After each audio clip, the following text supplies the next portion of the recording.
Welcome to backpackers life. Backpackers লাইফে আপনাদের স্বাগত জানাচ্ছি। প্রথমেই সবার কাছে আমি ক্ষমা চেয়ে নেবো, কারণ বিগত 1.5 মাস ধরে আমি কোনো ভিডিও দিতে পারিনি। কারণ গত 11 এপ্রিল আমার শেষ মহিষাদল রাজবাড়ির ব্লগটা আসার পরের দিনই 12 এপ্রিল আমার মা আমাকে ছেড়ে চলে যায়। তো সেই কারণে আর মানসিকতায় কুলিয়ে উঠছিল না যে ভিডিও বানাবো করব। তো ভেবে দেখলাম যে এইভাবে যদি আমি বসে থাকি, সব থেকে দুঃখ কষ্ট পাবে আমার মা। এই জায়গাটিতে, বিছানার এই জায়গাটিতে যে মানুষটা শুয়ে থাকতো সে সব থেকে দুঃখ পাবে। তার পাশে যদি শুয়ে থেকে থেকে আমি সারাদিন বসে বসে কাঁদি। তাই আজকে আপনাদের নিয়ে আবার রাস্তায় বেরিয়ে পড়ছি। তো কন্টেন্ট বলতে গেলে আজকে আপনাদের জার্নি ভ্লগে নিয়ে যাব। জার্নি ভ্লগ তো আপনারা দেখতে ভীষণ ভালোবাসেন, আমি দেখি অনেকের ভ্লগ দেখি, জার্নি ভ্লগগুলো মানে অনেক লাইক করে, শেয়ার হয়, সেগুলো সাবস্ক্রিপশন বাড়ে। তা আমিও একটা চেষ্টা করে দেখি আমার চ্যানেলের প্রথম জার্নি ভ্লগ করতে। চলুন আজকে একটি ট্রেন ভ্লগে যাব, ট্রেন জার্নি ভ্লগ। কোথায় যাব সেটা স্টেশনে গিয়ে বলছি, চলুন।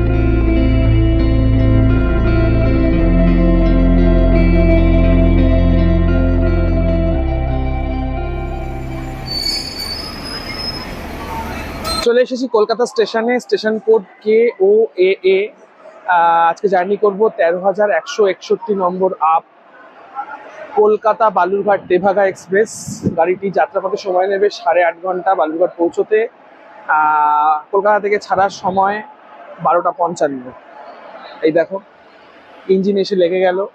আজকে আমাদেরকে যাত্রী পরিষেবা দেবে ওয়াফ 4 ইঞ্জিন। এটা হাওড়া শেডের গাড়ি, হাওড়া শেডের ইঞ্জিন। এটাই আজকে আমাদের ট্রেনে নিয়ে যাবে।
অবশেষে সেই সকাল থেকে জার্নি করে এসে পৌঁছালাম বালুরঘাটে।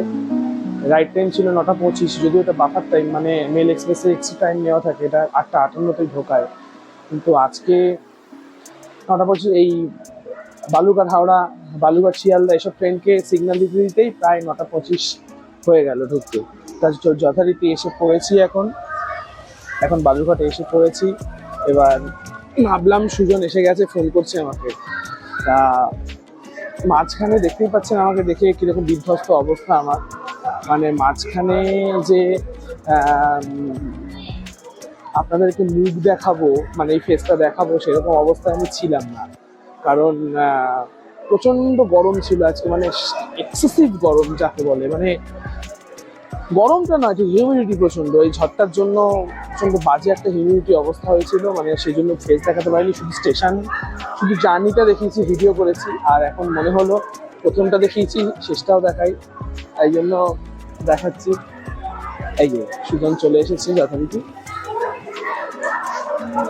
ও আমাকে বাইকে করে নিয়ে যাবে, ও আমার সারথি, বাইকে করে নিয়ে যাবে ফ্রি অফ কস্ট, সেটা নিয়ে ভাববেন না আপনারা। যাই হোক, পরবর্তী আরেকটা ভিডিও দেখা হবে। চলুন আজকের মতো যাই, স্নান করবো, খাবো দাবো, রেস্ট নেবো, শুয়ে পড়বো। প্রচণ্ড জার্নি হয়েছে আর এনার্জি নেই। ভিডিওটা কেমন লাগলো একটু কমেন্ট করে জানাবেন, লাইক করবেন, শেয়ার করবেন, চ্যানেলটা সাবস্ক্রাইব করে দিলে খুব ভালো হয়, কারণ নতুন তো আমি, তাহলে আরও উদ্দীপনা পাবো। প্লিজ।